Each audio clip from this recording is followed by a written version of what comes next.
consist of the monorail assembly with the seat, the tank assembly, the two sub-rails, and the footboard. Included in the box is also the siphon pump, the sub-rail bracket, the owner's manuals, and the bits bag with all the nuts and bolts. Step 1. Attach each sub-rail to the monorail. The dolly wheels are positioned on the outside. Use 2 pairs of JCN nuts and JCB bolts to connect the wooden sub-rail to the monorail. Use the 5mm Allen key provided to tighten the bolts. Please note, do not tighten these bolts all the way. Step 2. Place the tank assembly on the sub-rails.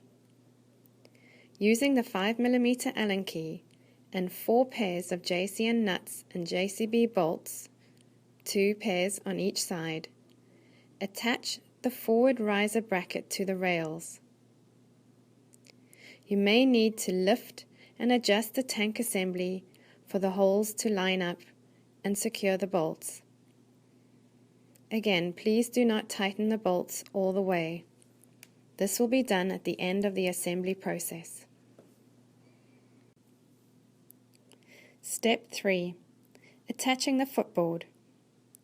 First, release the monitor wire, and then remove the 4 bolts from behind the footboard. These bolts are used in steps 6 and 8. Next will be to attach the sensor cable to the monitor cable. Rest the footboard in position and attach the sensor cable to the monitor cable. As you place the footboard in position, please feed the cable through the metal key brackets so it does not get trapped between the footboard and the tank assembly. Trapping the cable can cause damage and can result in the monitor not working correctly.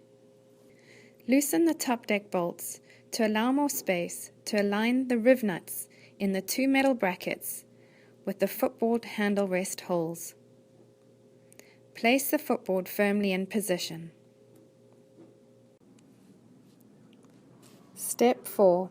Using the 5mm Allen key, screw in the 2 handle rests through the top of the footboard and into the riv nuts of the metal brackets. Do not tighten these bolts all the way. Also note, the flat edge of the handle rest is facing downwards. Step 5. Screw in the long clamp bar bolt. By having kept all the screws loose, will allow movement in both the footboard and monorail to align the center holes. Screw in the long clamp bar bolt far enough so it secures the footboard to the monorail. You do not need to tighten this bolt all the way. Step 6. Securing the back of the footboard.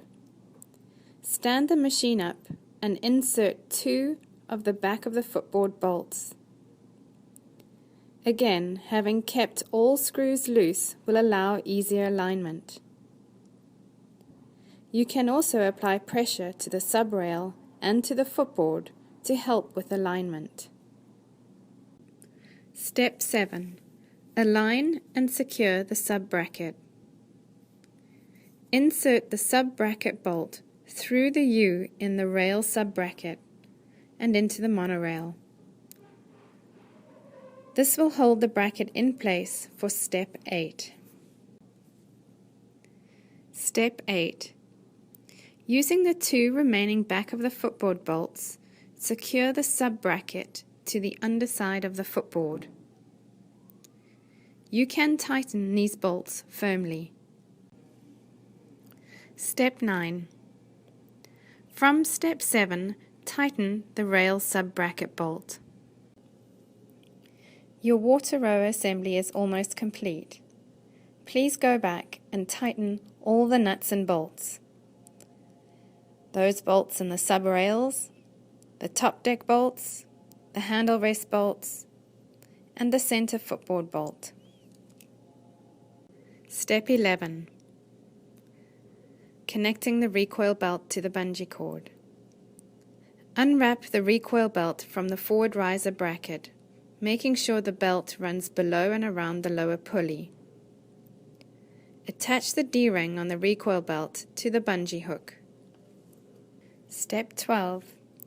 Filling the tank with water. Remove the tank stopper, which is housed next to the left key bracket.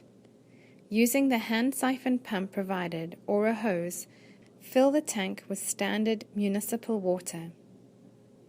Fill the tank to the recommended water levels, which can be found on the level gauge sticker underneath the tank.